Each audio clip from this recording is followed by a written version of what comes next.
Welcome to the Passages from the Heart podcast, a podcast featuring real people sharing real stories about adventure out on the water. I'm your host, Shell Hart.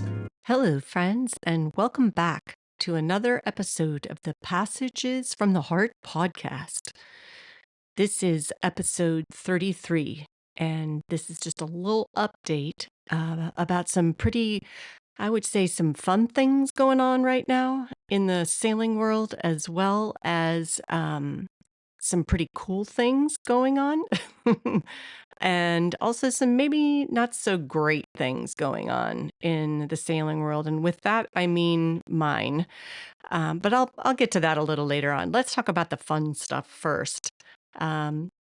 This week, the R2AK Race to Alaska race is going on right now as I'm recording this. I believe it started on the 16th. I could be wrong. I checked on the website. I was trying to find a specific date for that start. And I don't know. I guess I'm just not finding it on there. But I can tell you that I checked up on some of their little Instagram posts, and there were some pretty cool things going on there with some of the participants just sort of sharing, what's going on with them. And I was enjoying perusing all that content, if you will. And another really cool thing going on right now is the Texas 200. And so this is a little shout out to my sailing friend, Captain Brandon, who is participating aboard his O'Day Mariner 19, I believe, Thunder Road.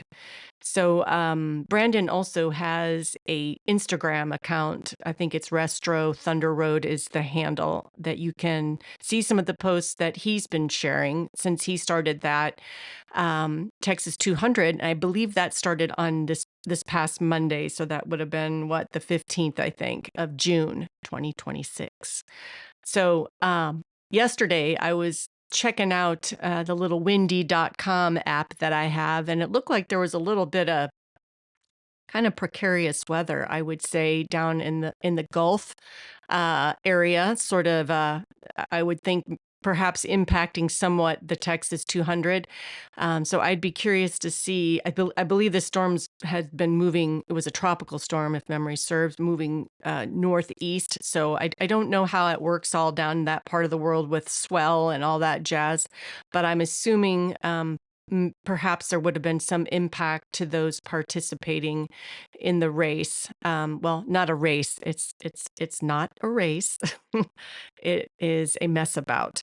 And in case you haven't checked out the Texas 200 or the R2K or Race to Alaska, to find out what each entails, the Race to Alaska obviously is a race, hence the name in the title or of the event itself.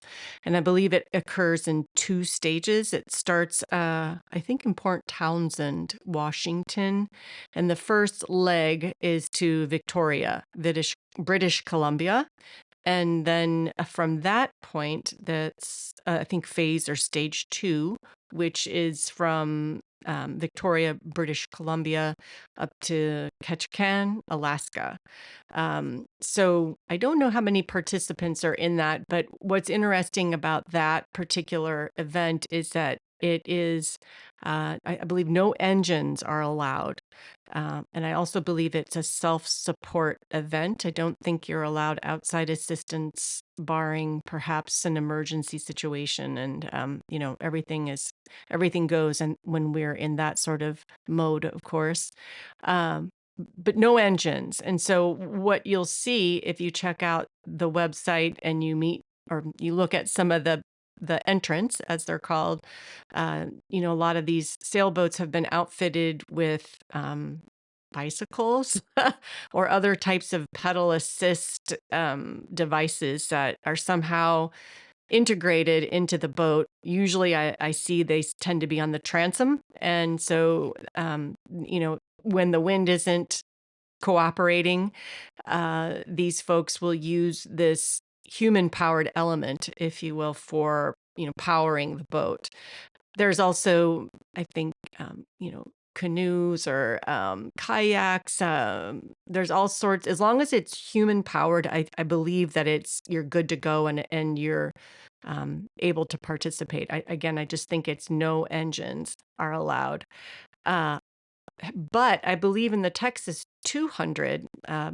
From what I recall in my conversation with Brandon, Captain Brandon, and I have an interview with him a few months ago or so where we talk about a lot of this. So I'll reference that interview in the show notes. But I believe that you are allowed to use, if you wanted to participate in that event, you can use like an engine, for example. He has an engine on his boat. And he mentioned a participant last year who it was just someone in a little John boat with, I don't know, 15 horsepower engine. Maybe it was more than that. But yeah, so in that particular event, you can use engines. But in the race to Alaska, I believe, yeah, no, you cannot. So those are some fun things to sort of keep your eye on right now, and if you're interested in fun sailing events to follow. Some other upcoming events that I want to make mention of that I'm going to be following. Of course, I'm going to be following Captain Istvan Kopar's America 250th Anniversary Challenge, which he will be departing Fort Lauderdale, Florida, on July the 4th, aboard his Valiant 42, which, by the way, is the same sailboat, I believe, if I got this right, that Matt Rutherford of the Single-Handed Sailing podcast and offshore um, research. Oh my gosh, I'm totally messing up on the name of his research organization, but he is raising funds currently for that organization. I will also include that in the show notes. And he is sailing on a Valiant 42 as well. And I believe he is, oh, I want to say Nova Scotia or something, perhaps.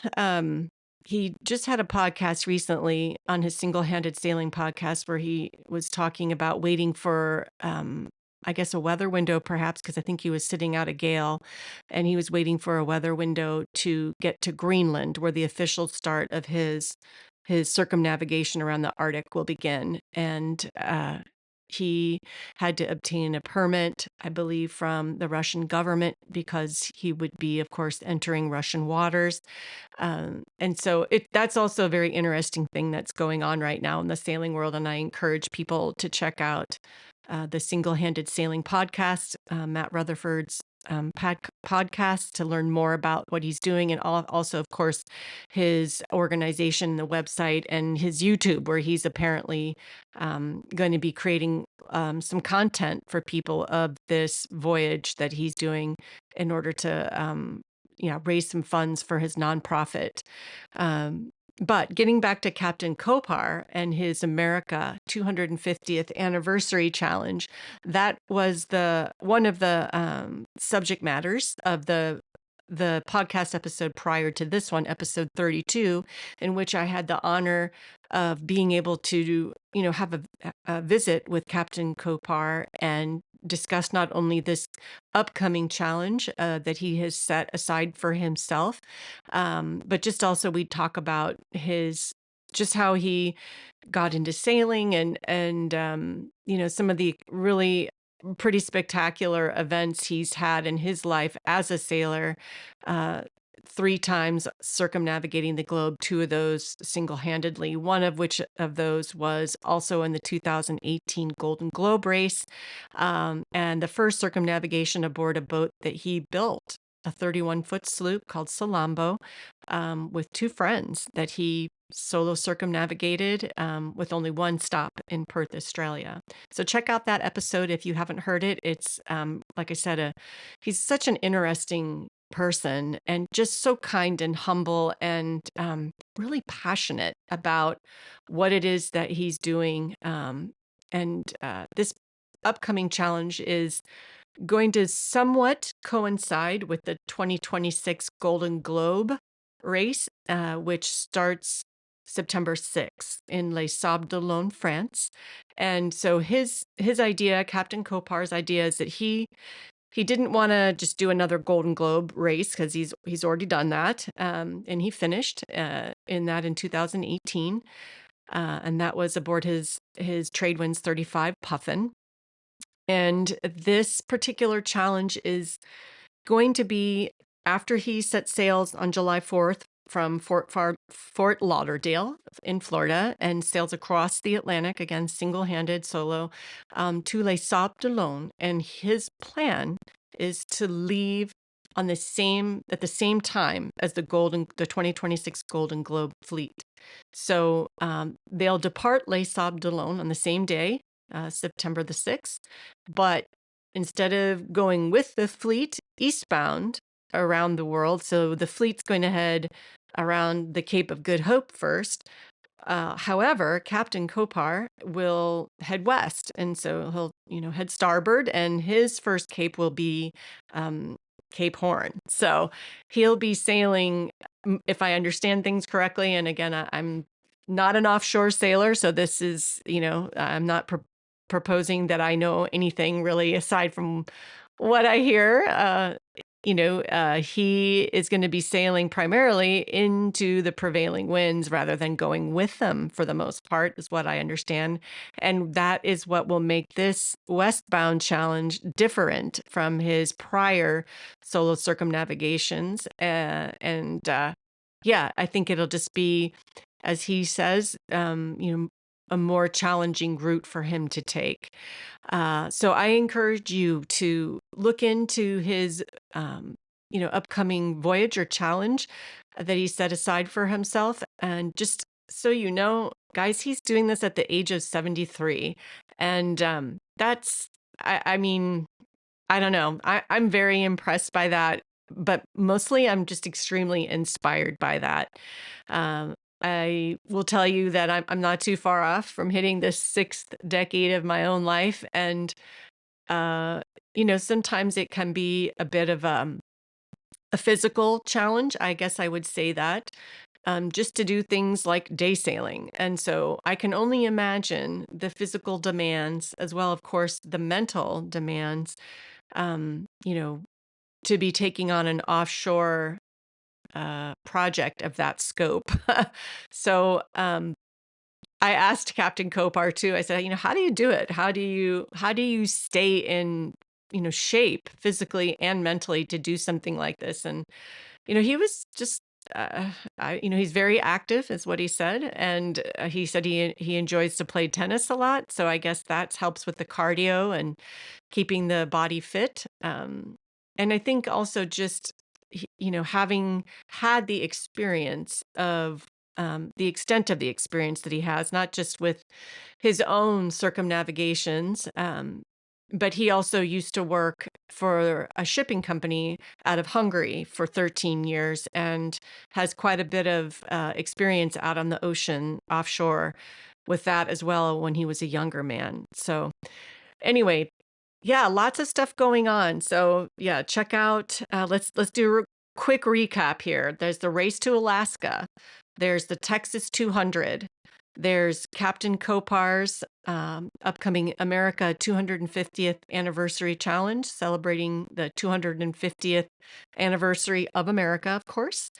There is Matt Rutherford's Arctic circumnavigation, and then also the 2026 Golden Globe race is upcoming, and you can follow those folks that are entrants in that. They have their respective social media, so I won't link to every sailor's personal, social medias, but I will put a link to all those events, and then from there you'll be able to, dig deep into finding out who those folks are that are the entrants in those particular events and learning more about their stories. So speaking of stories, let's just briefly talk about mine. So the last that I left you in my update, which was before the interview I just did in with Captain Kopar, rather. So for episode 31, I believe that's when I did my little update about where I am with my own sailing and my sailboat, Starflower, a 2024 Com-Pac Legacy. And I'm just going to tell you, I'm not any further than I was the last time I gave you an update. And there are several reasons for this. And I will just say I'm a little bit hesitant and scared to be as open and honest as I'm going to be with you all about this right now, because I'm sure there are a lot of people out there who may just I don't know, not think so highly of me for this, and that's okay. Everybody's entitled to their own opinion, but I think that part of doing this podcast for me, especially when I do these updates, is it's a bit of um, in all honesty, kind of therapeutic, I guess I would say, because here I am sitting in my little office studio and just talking to myself, which I think back in the day when I was a kid, you were called crazy when you did that. But guess what? Now we can do it and just call them podcasts.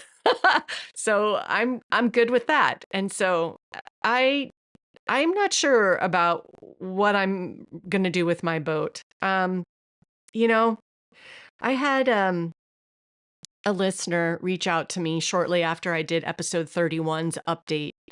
And this gentleman, I'll just call him W by his first initial. And shout out to W, because I really appreciate you reaching out and just giving me your 2 cents on the situation. The situation being that I bought this brand new boat. It had been sitting in a lot for almost 2 years.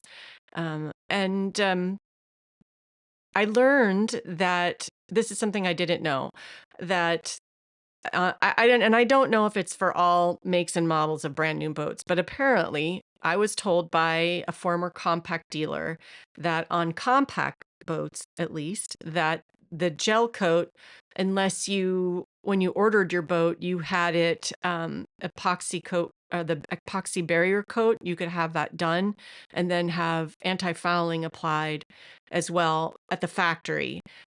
But this dealer that got my boat, he was again the Houston dealer, Jeff Lynn of Lynn's Sailboats.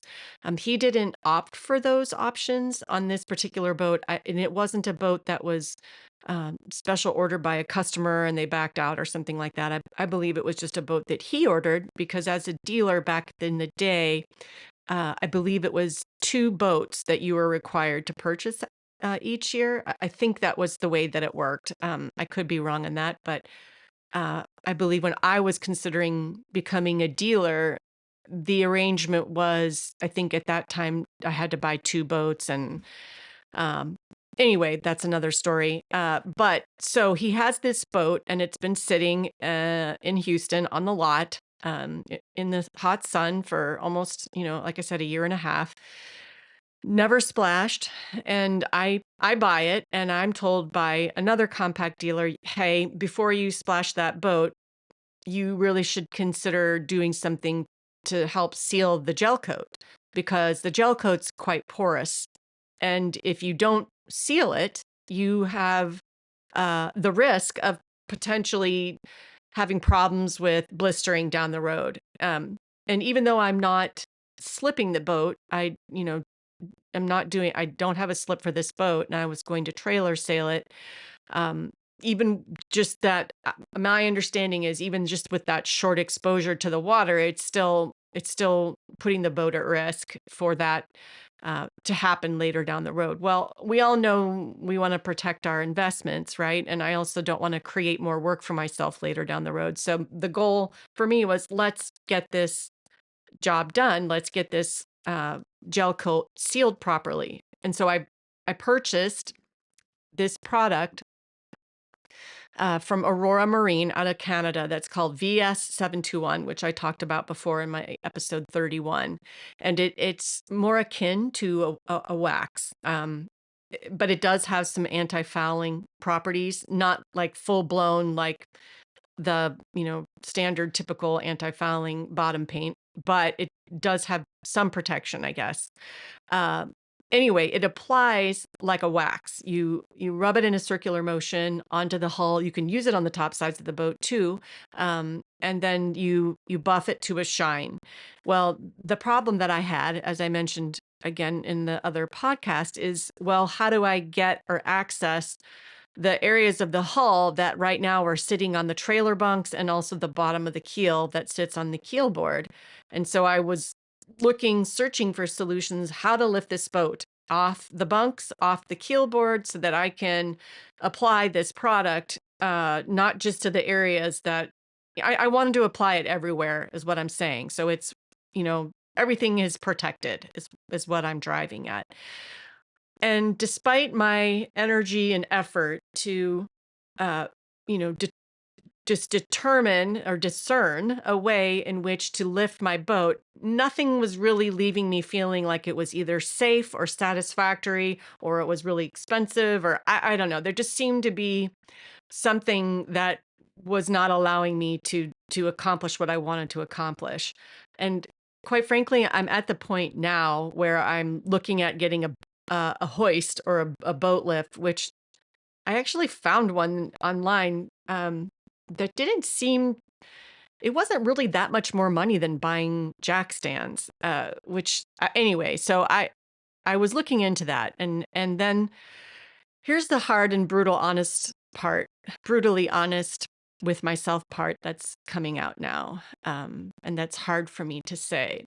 So because I am procrastinating, and that is really what I feel like it has become, is procrastination. And I'm thinking, am I making excuses to not get this work done because I just don't have the energy for this anymore? And uh, that is, I think, really what is, I don't know, just something that I never really thought about or realized until the last day, maybe.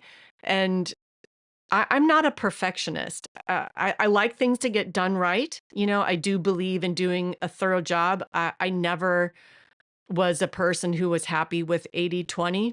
That's just not me. I want to give it my all. I want 100%.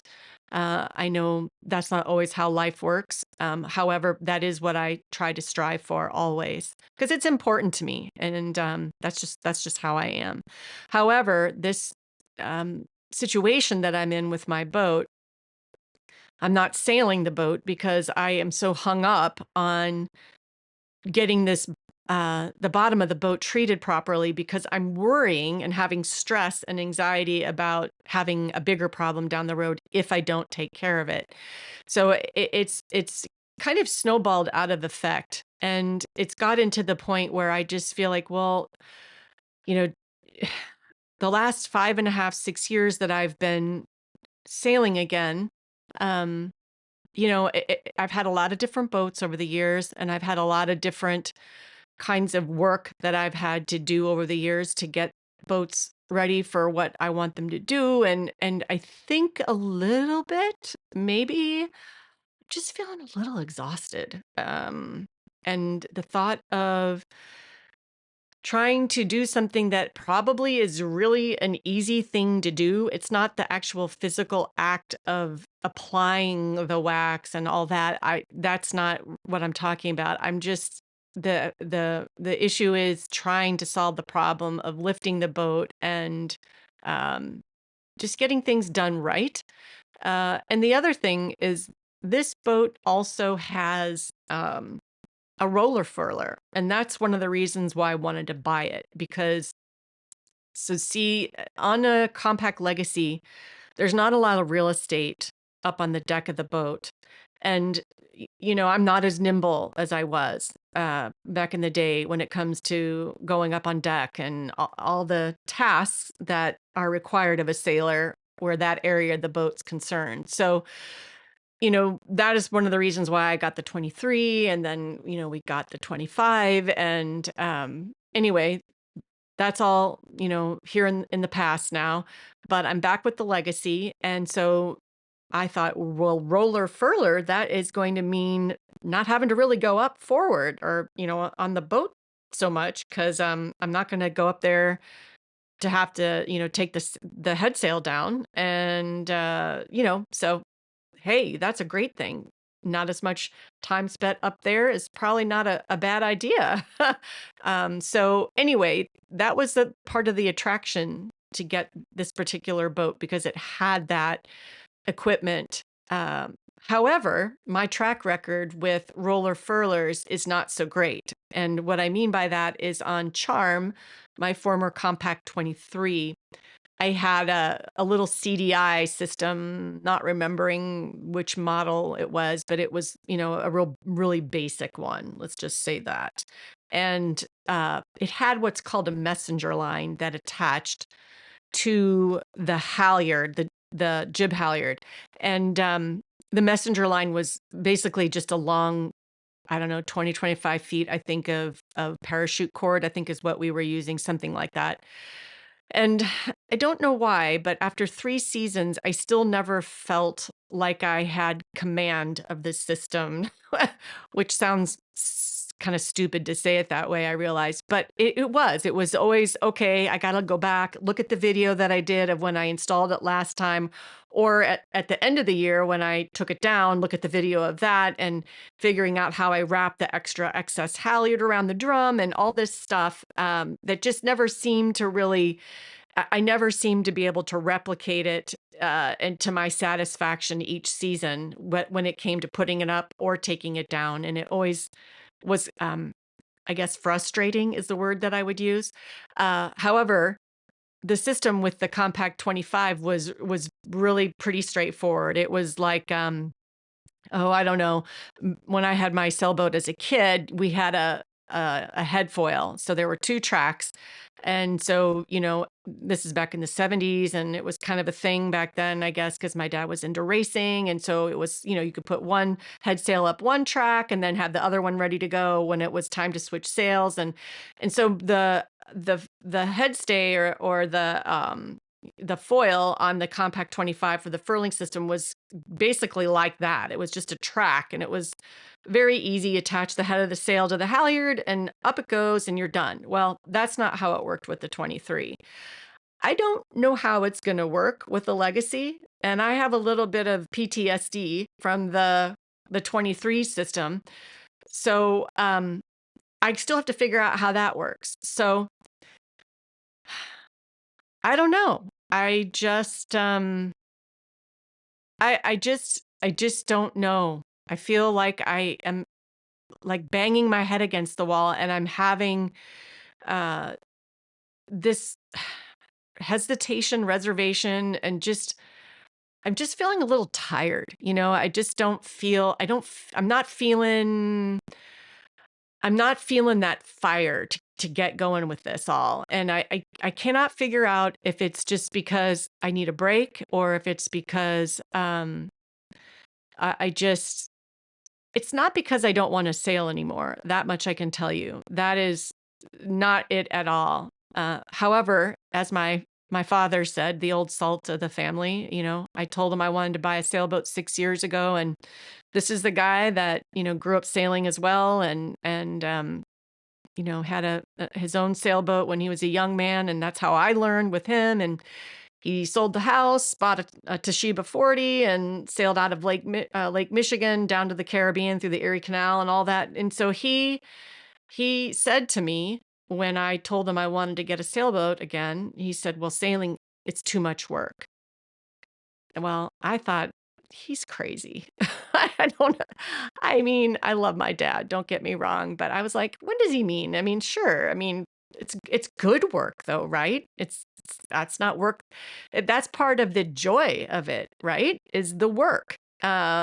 I like that. I do. I enjoy working on the boat. The saying, there's nothing so great as messing about with boat, Kenneth Graham, and I'm paraphrasing. That's not the actual saying.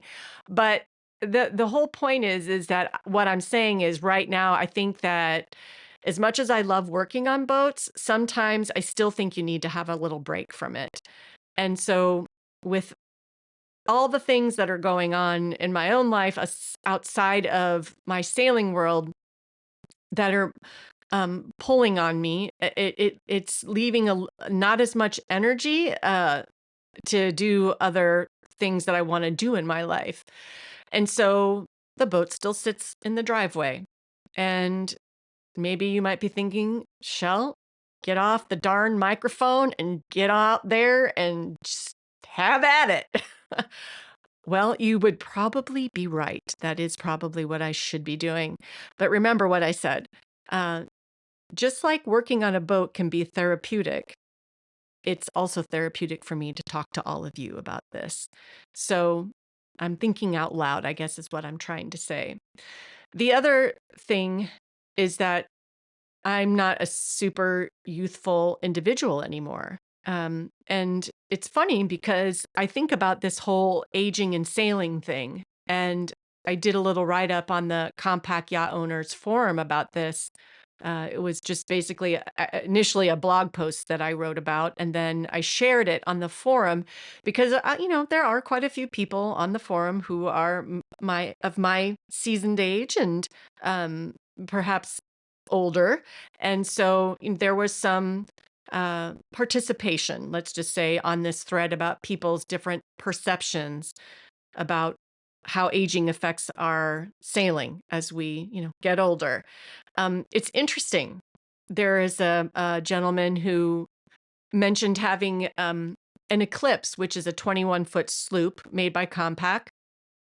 And I don't know if he had larger boats ahead of time or smaller boats. I don't really know his background, but what I do know is that he has this Eclipse. I think he's had it for some years, maybe, and decided to move the boat to another area of the country, just to for a change of scenery, and also because he felt that the skinny waters of, to use his words, of where he was before, just were sort of prohibiting him from, sailing as much as he would like to. So he's in an area where he can have deeper water, more areas to explore with the boat. And what he came to realize once he got to this new location is that, oh my gosh, I think I've aged out of this boat. Now you might be thinking he aged out and he wants a smaller boat, right? Because that's usually a lot of times what people do. They get a smaller boat that everybody thinks they're more manageable. I would be in that camp right now too. However, this particular person said, "No, I think I need a bigger boat, not a smaller boat." And what he meant by it, as he's gotten older, he too said that he's not as nimble and it was more difficult for him to navigate on the boat on deck, and he needs more room to navigate on deck because he's not as stable on his feet as he once was. So I thought that was kind of interesting because for him, aging as a sailor means not getting a smaller vessel, but getting actually perhaps a larger one.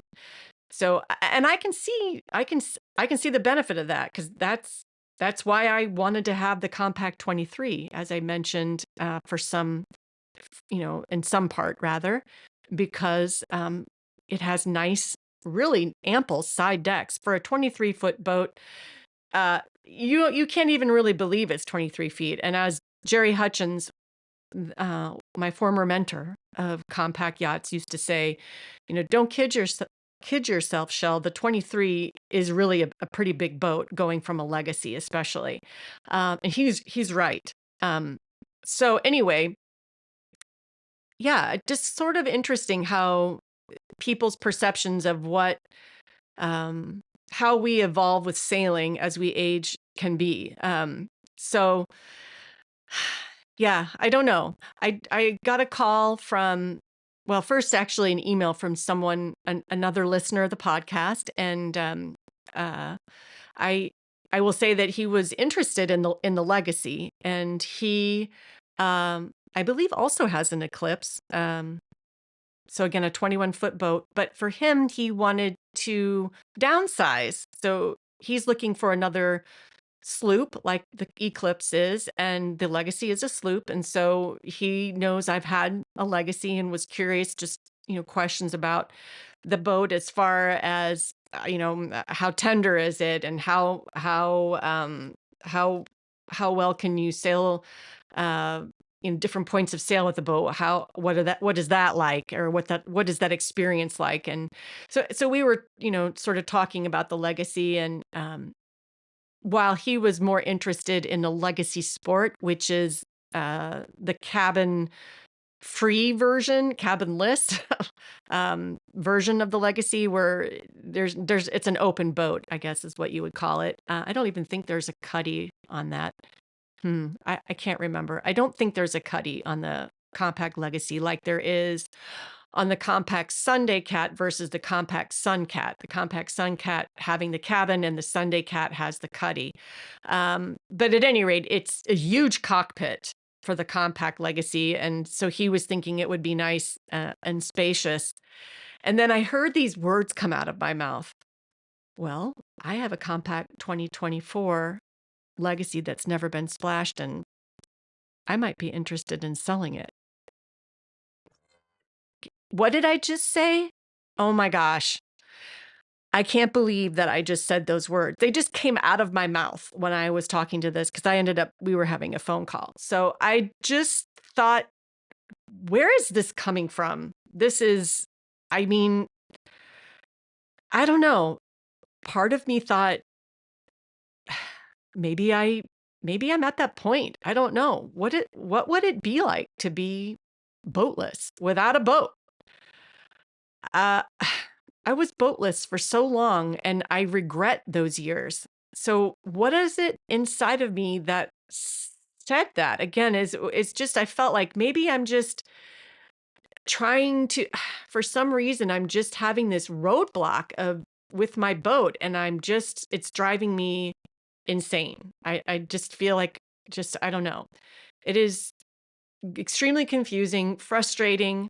I'm extremely sad about feeling that way, but part of me does feel that way. And I think it's because I hate, when I look at my boat, there's a part of me that is like, oh my gosh, that is me. This is an extension of who I am as a person. You know what I mean? It's like seeing the boat it's just, I don't know how to explain this. I'm doing a terrible job of articulating it, but it's just like, it's like a security blanket. I think that's what I said the other day to another friend when I was talking about this, is that seeing the boat there just makes me feel, I don't know, whole, like complete.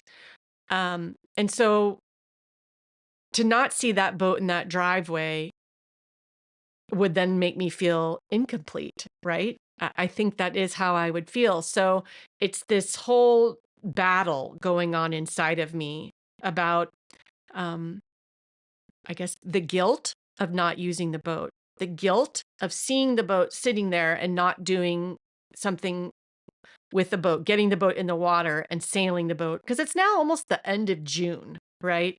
And sailing season here is pretty much done by, I'd say, mid to late September. Time is a wasting. That's something else my father would always say to me. I don't know. I mean, when I look at the boat, I feel complete. When I look at the boat, I feel guilty. I don't like things going to waste. And I think that's the part of me that was talking when I said, yeah, I'm thinking about selling my 2024 Legacy, and the boat's never been splashed. It's basically a brand new boat, except now I have a title on it. But otherwise, yeah, it's the same as it was when I got it from the dealer. So something to think about. And I don't know, the whole thing is quite a puzzle, I will say. I don't know what I'm going to do. I just thought I would sort of put this out in the world, and maybe some of you can relate to what I see, because I do see a lot of ads when I see boats for sale, because I watch the market like a hawk. It's like my food, I have to see it or have it every day to like, I don't know, sustain myself. I like to see where the market is. I especially like to keep track of where the compact market is, of course. And the other thing is that's interesting to me to always learn why people are selling their boats. And I'll just be honest, a lot of them are. Like one guy said, sailing is a young man's sport or a young person's sport, I guess I would say. And that's why he's selling his boat. He's just not a young man anymore, so he can't do it. So he's selling the boat. Um, I can't tell you how many ads I see that talk about health forces sail. Sometimes, you know, I don't know. That's a tough one because you don't want to ever have to be that person and be in those shoes. But I can relate to that one, you guys. I honestly can. And I'm not going to really go into details on that, but I just will say that I can relate to that one, and I see that a lot. Um, and then of course there's also just the boat's been sitting. I haven't been using it. Basically, like what I'm telling you about with my own boat. The boat's been sitting. I just looked at a picnic cat because I thought, oh well, maybe I should just get a small, really small boat, and then I'll be motivated because I can, just the boat's got bottom paint. It's an old boat. I don't have the precious factor involved because I do feel that way about my new boat a little bit, I have to say. The precious factor meaning you're worried about getting its first nick or scratch or ding and all that. That's just, something that sometimes weighs on my mind, but they're not museum pieces either. At least my boats aren't. But this boat was almost 30 years old. And, you know, I just thought, okay, it was inexpensive and it would be easy for me to launch it. It's only 14 feet on a trailer. And, you know, uh, maybe I should look into this. And I asked the guy, I always ask the seller, why are you selling the boat? And his response was, well, I've had her 7 or 8 years and I've only sailed it 4 times.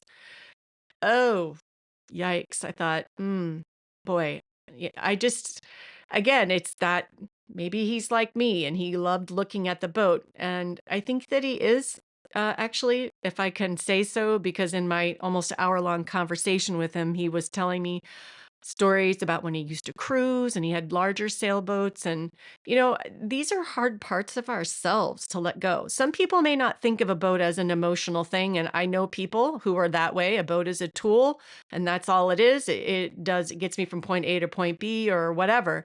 But some people, they don't feel that way at all. It may be partially, but they have that emotional bond with the boat. And that is me. And I think that is this person as well that I was speaking to about the picnic cat that he had for sale.